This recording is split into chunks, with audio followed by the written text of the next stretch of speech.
Hello friends, क्या आप hymenoplasty के बारे में जानना चाहते हैं? क्या आप जानना चाहते हैं कि हाइमेन रिपेयर क्या चीज़ है?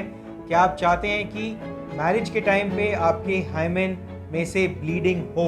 I'm Dr. Itishri, plastic surgeon at Divine Cosmetic Surgery, Delhi.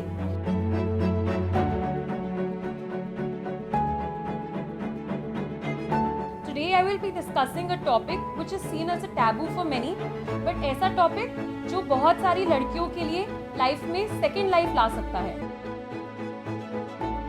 क्या आप जानते हैं कि डिवाइन कॉस्मेटिक सर्जरी पे हम लोग एक यूनिक हाइमेन फ्लैप टेक्निक को यूज़ करते हैं, जिससे हम ये इंश्योर करते हैं कि 90% से ज़्यादा पेशेंट्स में शादी के टाइम पे या सेक्सुअल एक्टिविटी के टाइम पे ब्लीडिंग हो। तो हाइमेनोप्लास्टी क्या चीज़ है? हाइमेन का repair by any technique is called hymenoplasty, और हम लोग इंश्योर करते हैं कि एक नेचुरल लुकिंग हाइमेन हम आपके लिए क्रिएट कर सकें। So let us discuss 5 very very important facts about hymen repair. पहला, हाइमन क्या होता है? What is a hymen? Hymen is a pinkish ring-like structure that covers the vagina. क्या आप जानते हैं कि ये बिना सेक्सुअल एक्टिविटी के भी टूट सकता है, जैसे heavy exercise, swimming, horse riding etcetera. Unfortunately India में एक लड़की की वर्जिनिटी इंटैक्ट हाइमन से नापी जाती है, जिसकी वजह से काफी लेडीज को ये सर्जरी करानी पड़ती है। How is hymenoplasty surgery done? Hymenoplasty local anaesthesia में की जाती है एंड सर्जरी के इमीडिएटली बाद आप घर भी जा सकते हैं। इसमें हम लोग एक स्पेशल 2 फ्लैप टेक्निक यूज करते हैं, and that is why in more than 90% of patients bleeding ensure होती है ऑन सेक्सुअल एक्टिविटी। हम लोग रेकमेंड करते हैं कि आप कोई भी एक्सर्शनल एक्टिविटी बिल्कुल भी ना करें immediately after this procedure. Sutures जो लगते हैं, जो स्टिचेस लगते हैं, वो सेल्फ डिसॉल्विंग होते हैं और वो अपने आप 7 to 8 डेज में डिसॉल्व हो जाते हैं। थर्ड इम्पॉर्टेंट टॉपिक ये है कि who can go for this surgery, who can get a hymenoplasty done.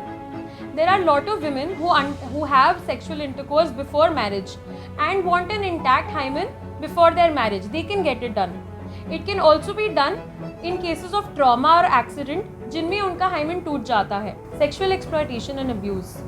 Unfortunately, कुछ लड़कियों को बचपन में सेक्सुअली एक्सप्लॉइट किया जाता है, या फिर सेक्सुअल अब्यूज के बाद साइकोलॉजिकल स्टेट ठीक करने के लिए भी ये सर्जरी कराई जा सकती है। फोर्थ इंपॉर्टेंट पॉइंट, कब करनी है ये सर्जरी, कब आप हाइमेनोप्लास्टी कर सकते हैं? सो अप्रॉक्सीमेटली आपकी मैरिज जब फिक्स हो जाती है उसके 3 मंथ्स पहले, उससे ज़्यादा पहले करेंगे तो हाइमेन टूट जाएगा।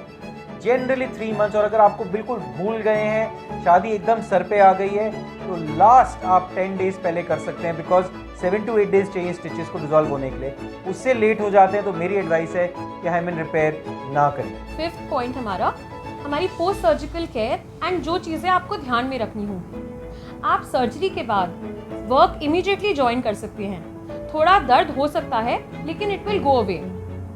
आपने थोड़ी सी चीज़ें जो ध्यान में रखनी है वो है, आपने स्ट्रेनस एक्टिविटीज़ अवॉइड करनी है, स्क्वाटिंग नहीं करनी है, लिफ्टिंग हैवी वेट्स अवॉइड करना है।